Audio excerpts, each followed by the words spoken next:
Hey folks, I'm Phil Gardner, former top staffer for our retiring Congressman Denny Heck, running to replace him here in the 10th Congressional District. I want to wish you a very happy and beautiful and resilient Earth Day. I know things are really tough right now, but the outdoors is still a beautiful place. And if you can get outside while maintaining your social distancing like I am right now, you should definitely head out there. It's good for your mental health. In Congress, Denny's been a real leader on the environment, and I want to continue that leadership as the next member of Congress from this district. Working alongside Denny, we co-founded the Puget Sound Recovery Caucus and have brought back $25 million in annual appropriations to help with Puget Sound salmon and orca recovery. Working alongside Denny to protect our natural environment here in the South Puget Sound has been one of the honors of my life. Like so many people who grew up here in the Pacific Northwest, I just love being out here in the woods, love being out here among nature, and it's still important to do that even with everything that's going on right now. When I got in this race a few months ago, I was hoping that we'd spend a lot of time talking about the climate emergency and other environmental challenges. Nowadays, there's really only one issue that everyone's talking about, the COVID-19 crisis. But that shouldn't stop us from bringing up important environmental challenges that are also going on around us at the same time.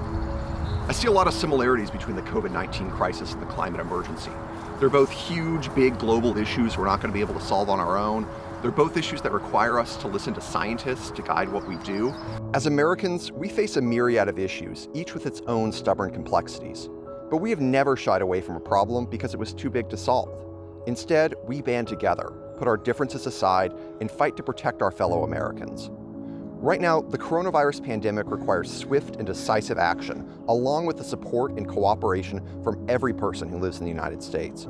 While its pace has impressed upon us the urgency of the moment, slower-moving threats to our well-being like climate change can fall to the wayside. If we're ever going to get serious about the climate emergency, we need to bridge the gaps between our generations and bring them together into an intergenerational alliance that can take on this cause with the seriousness that it deserves.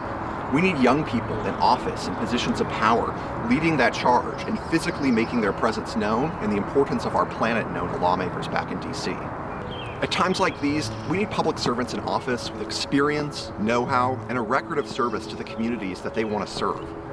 That's why I'm running. I'm running because I think right now we need a fresh perspective in Washington, D.C. We need some new faces. We need someone willing to go in there and say, this isn't working, but I have another plan. There are 40 million Americans who were born in the 1990s.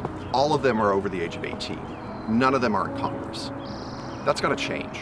For our future, for our country, we need to get everybody involved. And we need everybody out on the field if we're going to take back our future this year.